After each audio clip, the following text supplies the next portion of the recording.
Or like, think about the traditional job.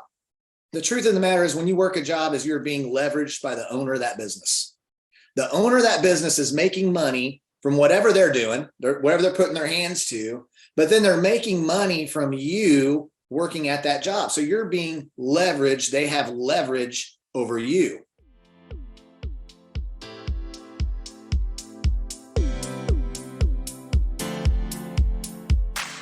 Are you looking for true personal freedom? The freedom to design a life you truly desire? Then you're absolutely in the right place. True personal freedom comes from when you take 100% responsibility and control of your money and your mind. Here you're going to learn ideas, tips, and wisdom that's going to help you bridge the gap from where you are now to your dream life in the future. My name is Randy Wilson, and welcome to the RichMind Podcast.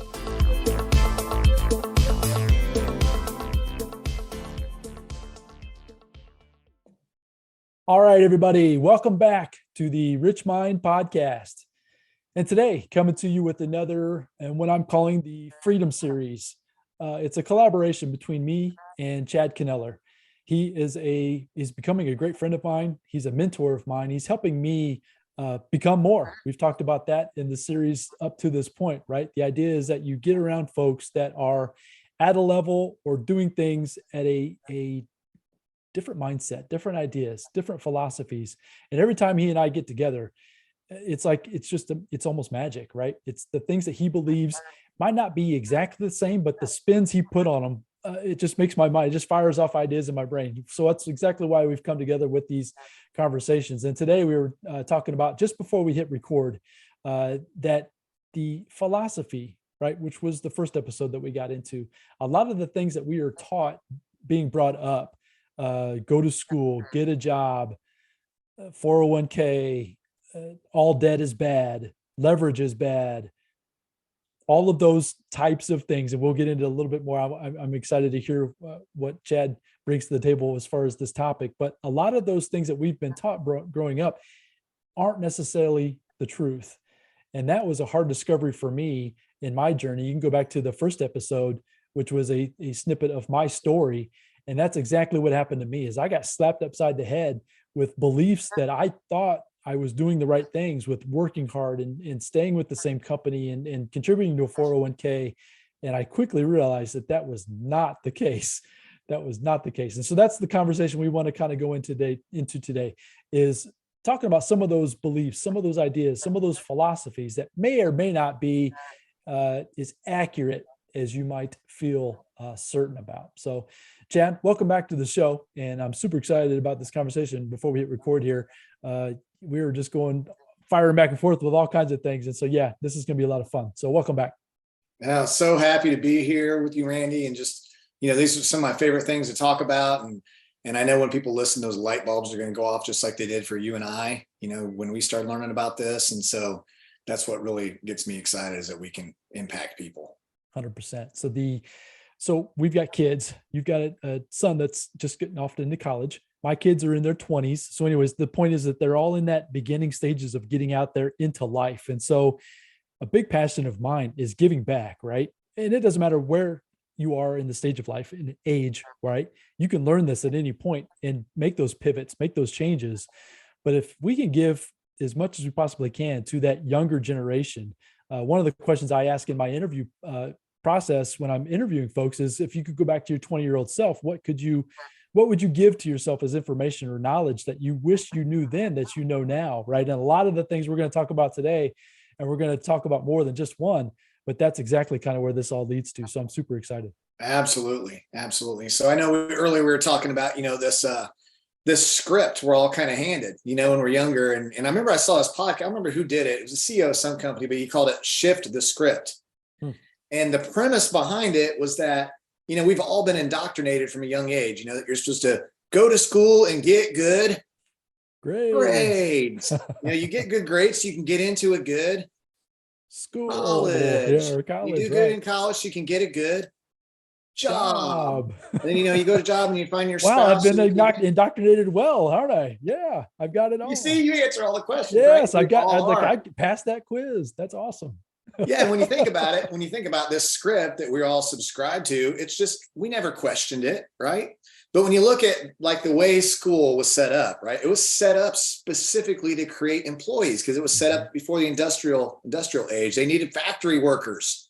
And so they wanted people that had a certain set of skills, and they wanted to pump out factory workers. And, that script is so old, but it's still the same. It's still the same. We're being fed. Only now people are realizing it doesn't work. The script worked for a while, right? Like probably our great grandparents, there were companies they worked at for 40 years and they got a pension, but now we look at 40 hours a week for 40 years. But that last piece, like how many people today can live off of 40%? You look at the 40, 40, 40. Literally, if you do that today, you're not going to be with the same company for 40 years. I think the average person works for 6 or 7 different companies. So you may or may not have any pension coming after 40 years. And so the script is broken down and it doesn't work. People are spending their golden years working at the Golden Arches because they have to. They don't have a choice, right? So what would be a better script? I think that's something that we could talk about today and something we could discuss. And it's funny because I look in the background there and I see that cash flow game. And I remember playing that game. For those of you on here, Robert Kiyosaki made a board game. Now I about did backflips when I learned that board game was going to cost me $200. I'm like, who pays $200 for a board game? But I'll tell you what, it says on the game, the more you play this game, the richer you become. And I believe that's true because the first thing when you're playing that game, there's a big old board. And this is the good part of life. So on this path on the outside of the board, and the middle of the board is called the rat race. And you're getting paid, you're going to work, you're getting paid, you're going to work, you're getting paid. You're the hamster on the wheel. And so obviously you play that game and you go, I don't want to be the hamster on the wheel. Randy, how do we get out of that rat race onto that outside? Let's talk about that a little bit today. How can we escape the rat race and get into a new script that's not the 40, 40, 40?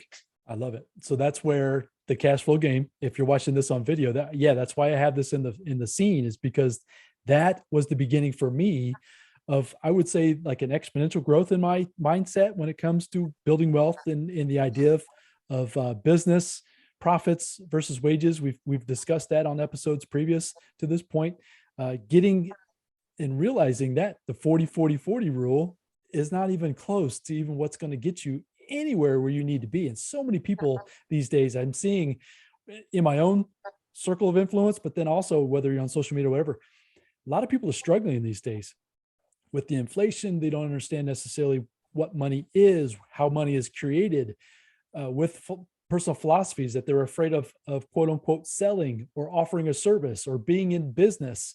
It's just a lot of those mindsets that we've been brought up with, they're obsolete.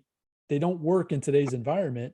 And the sooner that somebody can grasp that idea, get the cash flow board game or something like it, right? Get on the podcast here with Chad and I, get involved in organizations and people that are talking about living life at a higher level, the sooner they can get themselves out of that proverbial rat race, right? The hamster wheel of just working hard, going to work, working hard, going to work. It just doesn't work. It flat out doesn't work. So you made the comment about the school. The thing I love about the school system, the system, the way it was brought up, from what I understand, was by Rockefeller. John D. Rockefeller set up the school system, I believe, back in the early 1900s. And the way he set it up, so you show up at a certain time. Is there any wonder why there's bells to go from class to class? It's like you're funneled through this system. And that's exactly right. The intention was to get you prepared that when you left school, you just fell in line. You work from work to your next break, work to your next lunch, work to your time off, and then rinse and repeat and come back and do it all over again. And it was intentional to great employees, which I always think is a fascinating conversation. So I went on there a long time. That I'm super passionate about this topic because I just know that people can get a glimpse of what's possible with some different ideas and different mindsets. Their life can completely be in a different trajectory, which is exactly what's happened to me. Well, I just kind of think of it this way: earning a wage, like you can make a living from earning a wage, but earning a wage is literally the worst possible way you can get income. Like it's the easiest way to get income, but it's the worst possible way to get income. I'll share a couple other types of income that I've experienced. And when you experience it, you never want to go back. It's like a rubber band, your rubber band is just a rubber band. But when you stretch it, it don't go back. It never goes back. And so the minute you earn residual income, now think about this. The concept of residual income is you get to do the work one time and get paid over and over and over on it. That's like, when the insurance guy came and knocked on your door. If you have life insurance, think about it. You're paying monthly. How many times do you ever get to use your life insurance? Probably just once, right? Once, right? That's right. How do I answer that? Yeah, just once. So these life insurance companies are literally, they're getting so much passive, they're getting so much of that residual income because they signed you up so that you're taken care of when you die, but they're pay. You pay residually with your phone. Does your phone company call you up every month or come out, and check on you or even give you an email? No, they send you the bill. That's the only communication they have with you. They send you a bill. Same with your electric company, your internet company. I mean, all these different companies, we pay residual income all the time. Now, imagine being on the receiving end of it. Imagine, whatever. Let's say it's, I don't know, I got some coffee right here. Let's say you have access where you have rights to a coffee, and let's just say it's a $10 bag and you get $2. Okay. So you get someone to buy a $10 bag of coffee, you get $2 and you get a little link or something. And then that person buys that coffee for the next 50 years. You get $2. See, that's just a little bit, but imagine now you have 1,000 people buying that coffee. That'd be $2,000 a month, $2,000 a month, 2,000. There's a lot of people that have these subscription. I mean, we all have our subscriptions, right? Amazon Prime, I've got my Amazon Prime, I've got my Hulu and all my subscriptions, and you just keep paying and the power of that. So when you start thinking about getting on the receiving end of residual income, and that's a great type, that's one type of extra income that anybody can get. And that's just going to increase your future. Because the way I see it, Randy, is if you're going to pay money a certain way, you should be able to receive it a certain way, right? Or like think about the traditional job. The truth of the matter is when you work a job is you're being leveraged by the owner of that business. The owner of that business is making money from whatever they're doing, whatever they're putting their hands to, but then they're making money from you working at that job. So you're being leveraged. They have leverage over you, right? So instead of just being leveraged, when you understand leverage, you wake up one day and you go, I want to have some leverage too. Like when you realize it's the best kept secret of the wealthy, like wealthy people, they have leverage. They have money that's working on their behalf. They have people that are working on their behalf. I mean, every single business company you and I have ever worked for, we were being leveraged, and somebody was making extra money from us walking through that door and being there, either directly or indirectly. And so to be able to find ways where we can leverage other people, and it's not a bad thing. It's what the wealthy do. And if you think about it, think about like in real estate, you have agents and you have brokers, right? I don't know why they call them brokers. They should call them richers because they're richer than the agent, right? So you have an agent who sells a house and you get a commission. You sell a house, you get a commission. Well, what happens if you don't sell a house for a month? You don't get a commission. What happens if your wife gets sick and you have to sit next to her bedside in the hospital for a month? You don't get paid. Your income dries up. Now, if you're the broker and let's say you have 20 agents in your brokerage and they're working for you, every time they sell a house, you as the broker, since you structure it all, you're getting a piece. You're getting a piece. So now if you have 20 agents and they're selling 2 houses each a month, now you have leverage over those 40 houses that got sold. You're making a little piece here and there. And in today's day and age, with all the technology we have and all the opportunity we have, it is so easy, Randy, to find a way where you can have your own leverage, and not just have your own either, but teach others to have leverage. We could leverage our kids and teach our kids. Think about that. You could leverage your children. You could start your own lawn mowing company where you're charging someone $40 to mow their yard and you're paying your kid $20. That's leverage. Your kid's getting 20, you're getting 20. They're happy, you're happy, the person that owns the house is happy. See, that's just how simple leverage. I think I even heard that, I think it was Paul J. Myers said one time his dad taught him to have 2 bicycles, one to ride and one to rent. Have a couple friends that can't afford their own and rent the bicycle out to them, right? It's simple. You could do a lemonade stand with some, and not even run it. Just have some kids run it, set it all up, buy all the stuff, say, kids, you're going to sell these and I'm going to give you half the profits.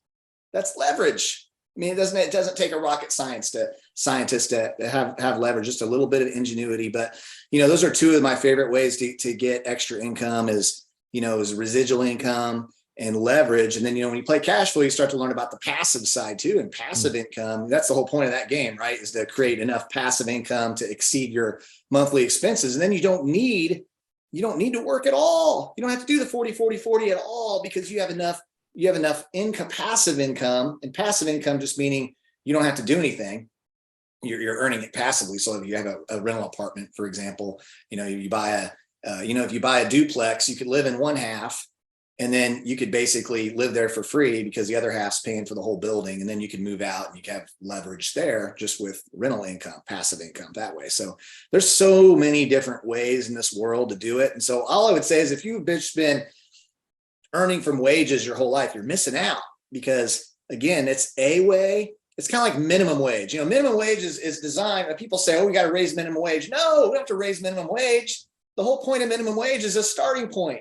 You're not intended to earn a life off minimum wage. That's like when you're 18 living in your mom's basement. You go get a minimum wage job, and then you get a promotion. And you advance your skill set. So, I love these conversations though, because some people be like, minimum wage is. I'm like, you're 35. You shouldn't be earning minimum wage anymore. Like. You got to come off that jump. At least they make another leap up the rung of ladder, right? It's not a bed. Climb the ladder. Yeah, you got to climb the ladder. It's not a bed, or it's not a floor, or you know what I mean. As far as that Jim talks about that in his talks about the minimum wage story. So I just love that. That's super cool. So part of that, what you just talked about, was the simplicity, right? So one thing I want to throw in there too is that a lot of times folks will think that being in business for themselves has to be some big complex organization with people and things and inventory. And so I can speak from my own personal experience. About 2 to 3 years ago, I was in it to win it when in terms of an Amazon store. And a lot of people are fascinated with the idea of thinking that Amazon's going to be this thing, right? That's going to be super simple, super easy. It's just a money machine, right? And I thought that too, until I got into it. And I realized that the amount of capital involved is a lot to keep your inventory at a certain level, right? To keep your sales. I got to a certain point where I physically couldn't do it all by myself, because it was a very, not only was it a capital intensive, it was a very physically intensive as well. And so I had to start bringing on employees. And when I started to bring on employees, I started having to think about different things as far as different insurances. My space, I was outgrowing my space. Was I going to move into a warehouse? The point that I'm trying to bring home with that thought was that business does not have to be hard. The simplicity of it almost makes it almost like it's almost too good to be true, how simple it actually can be. Now you have to work hard, right? So that's the intention of putting forth the effort is the similar, right? But the simplicity of the business to gain that leverage, to gain that residual income, is just a different shift in mindset. And so I loved how you went there as far as the simplicity. So folks, if you're looking to get into business, it doesn't have to be difficult. I remember when I first started realizing that all these business, they're just a bunch of people trying to figure some things out, trying to get products and services to an end user, and trying to do it as efficiently as you possibly can. But as soon as you tap into this business mindset and starting to get into business for yourself, you unlock so much. You talked about the income, but talk to me a little about some of the tax benefits that come along with that as well. Because in my experience, when I started to receive or see what that actually was, I was like, my head was blowing off. I was like, wow. And it, once again, keeping it super simple, I was still able to tap into all the same benefits that these big corporations have. And I think a lot of folks don't even realize that as well. It's crazy. There's so many, if you go buy a tax book, you can find 400 or 500 pages, right? And those pages are filled with ways that you can pay less taxes. Like that's what they're filled with. So what I'll tell you is when you're a W-2 employee, you're creating the worst tax situation for yourself you possibly can, because there's not a whole lot that you can write off. Taxes is all about what you can write off, and because then you're going to pay less tax. I mean, there's a reason why Warren Buffett says he pays less taxes than his secretary, who makes like $35,000 a year or whatever, because she's a W-2 employee and he has all the tax advantages that come along with being a business owner. So, and it's the way, again, I've got a guy I hired years ago that takes care of payroll for me. He takes care of all my taxes, business taxes, personal taxes. He says, do this, file this way, all these. I listen to him and he handles all that stuff because that's his field of expertise. And I was in his office just last week in Nashville. I live in Texas, but we used to live in Tennessee. And he just has rows and rows of these books and this code. And every time I go in there, he's like, well, here's what's going on with this now. You know, he was talking about ERC credit the other day, how the IRS is hammering on that because there's a lot of fraud going on with the ERC, employee retention credit, and some different things. So he's on top of all that. I just go in there and say, hey, what else can I write off? How can I structure things? You know, and he's like, well, we need a structure like this and like this. And he gives me so much insight. I learned something too. I remember you were at the thing with me at Kyle Wilson's house. We had the CPA there.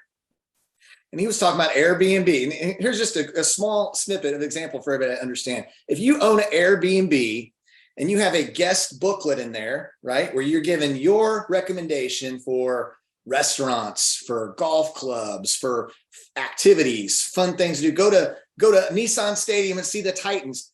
You know, because you have that book there, you get to go experience those things yourself and write it off 100% because it is for your Airbnb guests. See, when I go out to dinner with my wife, we're in business together. So it is a date. Yes, you could call it a date, but what it is, as far as the taxes are concerned, it is a business dinner. And so my wife and I date and have business dinner at the same time. Plus, when we go visit any friends, any family, any other states, that is all business because our business is wrapped up in everything we do. And that is 100% legal to write all that off. So you start to write off your whole life is what happens when you're in business. Another just advantage of being a 1099 employee, you know, or having a business, and you're paying way less taxes when you own a business than if you're self-employment income. So there's just so much to that. But it's a whole nother world. And I remember I was doing my own taxes up till I made like 250,000, and I was just doing it like writing off the minimum stuff. And I remember one year I paid like 40-some thousand in taxes. And a friend of mine said, why are you paying so many in taxes? He said, I'm paying like maybe 10%, 10%. I'm like, how are you paying 8 or 10%? Because I didn't know. So when I hired the guy, you know, out in Nashville, like he started saying, oh, well, write this off, write that off. And it was a whole nother world. But again, you've heard it said, what you don't know won't hurt you. But what I didn't know when it came to taxes was hurting me bad. And I remember working at a car factory as a single. When you're a single guy, you get reamed in taxes, right? And you're a W-2 and single guy, that's the worst thing you can be. And he said, you need to get a paper route or something. I'm like, I'm a grown man. Why would I have a paper route? And he said, well, I got a paper route. And I said, why do you have a paper route? And he said, because he was able to all those write-offs. It wasn't about the few bucks he was making. It was about the big money he was making that he was able to write off and show the loss on the paper route, and he earned money that way. So what I can tell you is if you have any sort of extra additional income, I mean, you could be making $10,000 a year in a side gig, but on paper, I mean, just on mileage alone, you know, I think last year it was 56.5 cents write-off or something. Just in mileage alone, you're going to show you lost more than the 10 grand you made, and it's going to eat into your W-2 income, meaning you pay less taxes and you still get to keep the money. So it's a whole nother world, man. But all I can tell you is everybody needs a side income so they can have the tax benefits. Everybody. And so just a quick caveat, we are not tax professionals. We are not tax advisors. We are none of that, but we are just speaking from experience. So everything Chad just shared with you is 100% my same experience. So the point of this episode is that some of the things that we were taught growing up or not taught is what we're trying to expose to you today. So getting into business for yourself, he mentioned a paper route. It can be, the simplicity of it is what matters, right? You don't need hundreds of thousands of dollars. You don't need thousands of dollars. You just need a simple, repeatable system that you can claim that you're in business for, and you unlock all these benefits. Seek a professional, get the proper advice. You know what I mean? I've got a CPA myself. I've got a bookkeeper and a CPA that takes care of our information, just like what he was talking about. Mine's not in Tennessee. Mine's actually in St. Louis, I think, is where my CPA is from. But regardless, the point is that you've got a tax professional on your team that will tell you what you can and can't do.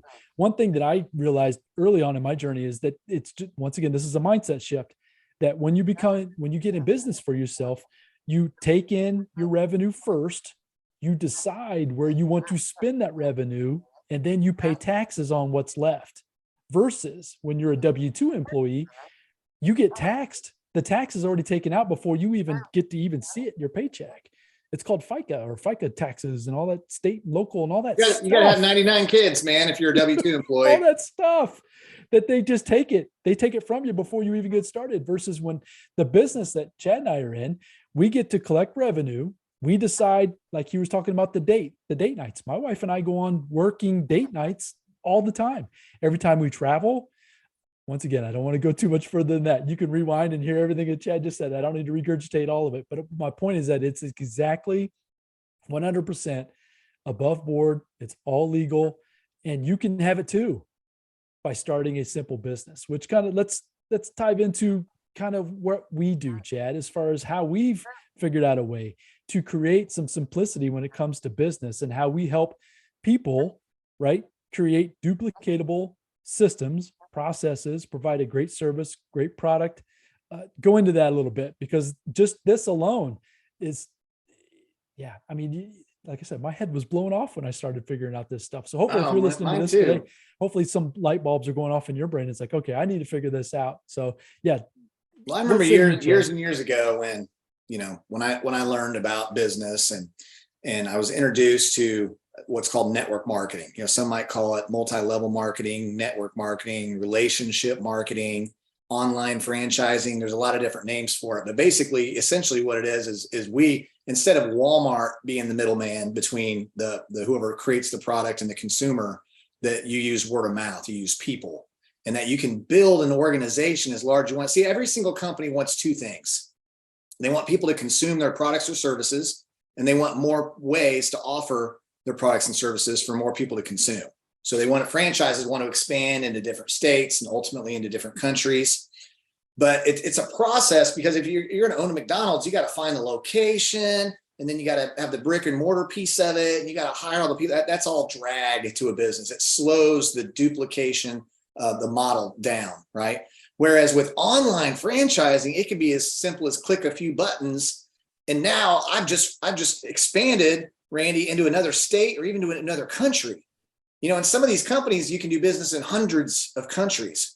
So imagine where you can be doing something, like you're in Indiana, I'm here in Texas. I can be doing something here, and then I could have a cousin in North Carolina that does it, and then they know somebody in Alaska that's doing it, and then they know somebody in India that's doing it. And now you've got these products and services happening all over the world, and you're getting a little piece of it. And that's what network marketing is able to do. And every major organization is constantly recruiting, whether you're a college recruiting your next student, or whether you're a professional sports team you're recruiting, or any insurance agency, any real estate company. There's a constant recruiting going on, because that's the only way that you can franchise anything, right? Is you have to find leaders who are going to develop it and bring in the employees and stuff. Only here, you don't have any of the headaches, because you have a company that provides the products and the compensation plan and the support, but you get all the same advantages as any business that you would own without the headache. You don't have employees, you don't have payroll, you don't have to worry about 401ks and offering benefits to people. You just get to sit back here at your freaking phone, right? I mean, I've helped people make 20, 30 grand a month from their phone, and in their 20s too. So you're able to just sit there and reach out and touch somebody from another country, or, whatever, and build this thing as big as you want, as fast as you want. And the company we partner with it's even more cutting edge, because it's the first and only 5-minute pay compensation plan. So a lot of these companies are kind of archaic in a sense that they only pay like monthly, or you get paid a couple times a month. And I'll tell you what, when you start getting paid like daily, and then even multiple times a day, like you don't ever want to go back. You're spoiled rotten, man. You don't want to go back to monthly or bi-weekly, because then you can never be broke for more than a day if you get paid every day. Right? and it's actual cash, right? The money is in your account, and it's spendable that day, right? It's not like it has a hold. There's no lien against it or anything like that. It's instant pay that is ready to be used for whatever, for a bill, for a meal, for whatever you need. But then you unlock those tax benefits too, right? So it's like it multiplies upon itself. So take just a few minutes here. You had success in a previous company, huge success by anybody's standards. You killed it 100%, but you've shifted over into this new opportunity, the one that you and I are involved with today. talk about what spoke to you most about, and you already touched on some of the 5-minute pay. What was the reason why you and your wife decided to leave behind what you'd built with one? And it's like, you're really starting from scratch, right? You're starting over. Right. What you see, right? What you see Yeah. for the Yeah. future. So systems, duplication, leadership, so for instance, I'll just go what I'm really, really excited about now is we have a CEO who's not, other CEOs are like, let's go beyond, they're like, their goals are here. Like, let's go beyond $1 billion. That's a good goal. But this CEO is like, he wants to be the new number one. So he's not thinking $1 billion a year. He's thinking 8 billion, because that's Amway did the most so far, 8 billion a year. So he's thinking beyond 8 billion. And then he wants to do over 25 billion, because at McDonald's is another, it's like a competitive market, because we're providing health and wellness when McDonald's gets them sick and we get them healthy, so we can compete with them, right? Surely we can find as many or more people that want to get healthy as they want to go to McDonald's is kind of the idea. So we could ultimately do over 25 billion. So that's a mindset thing. And he's already had a ton of this owner has already had a ton of success, and he's already created over 1,700 millionaires. He has another network marketing company, and over 1,700 people have earned $1 million or more there. So I like that a lot. I like the system that's provided by corporate. Other businesses I've been in, it was kind of like an idea of the month club. Let's try this. Well, this person's doing this. Well, this person's doing this. And it's a constant pivot. And you can't get duplication when you're constantly pivoting. So system stands for save yourself stress, time, energy, and money.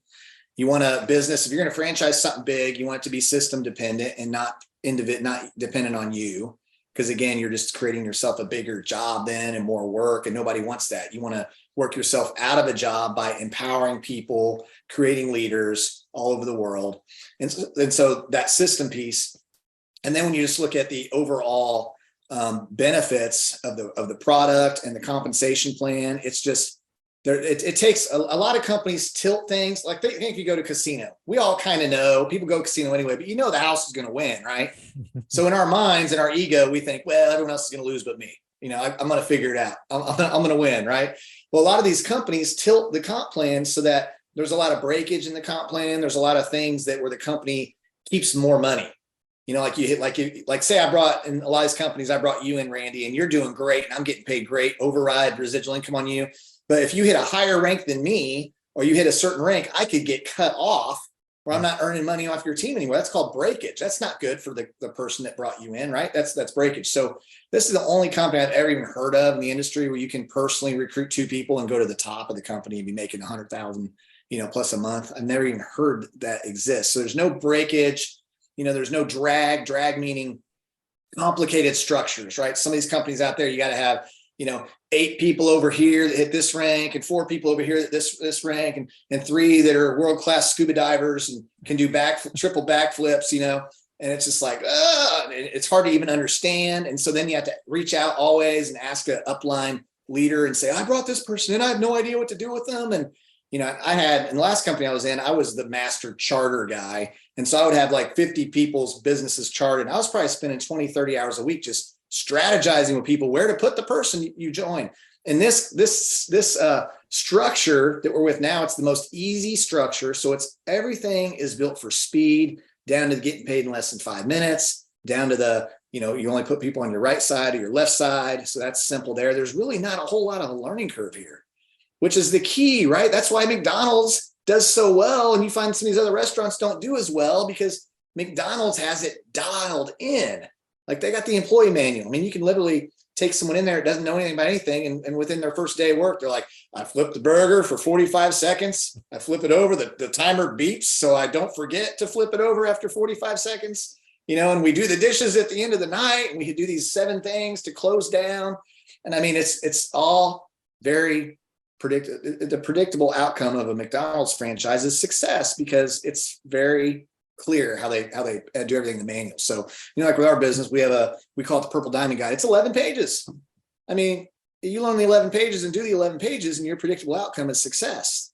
And so that's, it's just simple, and it encompasses what we're talking about today, that you can have the residual income and you can have the leverage and get away from the 40-40-40 club.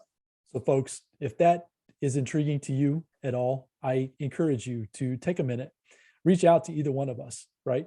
Chad or myself. There'll be some links in the show notes. We're active on social. You can find us on all the social medias, Instagram, Facebook, all of them. Feel free. Should be able to just search our names. You should be able to find us. Hit us up. Let's at least have a conversation. I promise you that just having the conversation might unlock so many different opportunities for whether it's this one or whether it's a different one. Just getting into business for yourself, creating some of that residual income, getting some leverage for yourself, but then unlocking some of those tax benefits for getting into business and keeping it super simple. I will tell you that I went down the road of complexity. I quickly got out of that. I realized that that was not my path that I wanted to do. And there's people that do, and thank goodness they're out there doing that, but that's not for me when I can get the same benefits, the same upside with simplicity. And that's exactly what we're trying to describe to you here today. So Chad, this has been a lot of fun. Is there anything to share to wrap this one up? I think we'll put a bow on this one. This has been a lot of fun. Yeah. Last thing I would just say is just understand with today's world, with technology the way it is, you're not limited anymore by the old script. We're only limited by our self-imposed limitations that we've put on our lid ourselves, that we put there. And so, you're a simple Google away, you're a message away, reach out to us. We would love to come alongside you and just help you go where you want to be, right? If you're there right now, congratulations, we're happy for you. But if you're not where you think you should be by now or where you want to be by now, then let's talk, because we definitely, both of us, want to help you get there. 100%. So take us up on that, and we will look forward to having that conversation in the future. So this has been a lot of fun. So as I've said in the past, the beginning of these episodes, this is kind of a freedom series that I'm talking about. Personal freedom is what I stand for here at the podcast. And the idea is taking control of your money and your mind and breaking through some of those self-limiting beliefs that you've been fed that may or may not be true, in challenging them, questioning them, getting around folks that are living life at a level that you desire, and you get to choose what that level is. There is no right, there is no wrong. But if you choose to live a life bigger than where you currently are now, Chad and I are trying to deliver as much value as we possibly can through these episodes. And if there's anything we can do to help you in that journey, please reach out to either one of us and we'd be more than happy to help. So until the next episode, Chad, appreciate you being here, man. And we will look forward to talking to you all very soon. Thank you. Bye-bye.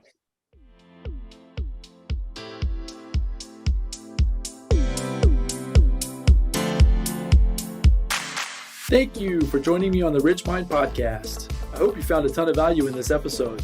If so, I'd really appreciate a 5-star review, and you can also share it with your family and friends. And as my mentor Jim Roden shared with me, in order to have more, you must first become more. And in order to become more, you must work harder on yourself than you do on your job. So go out there today and work harder on yourself to become more and build the life of your dreams. Until next time, my friends.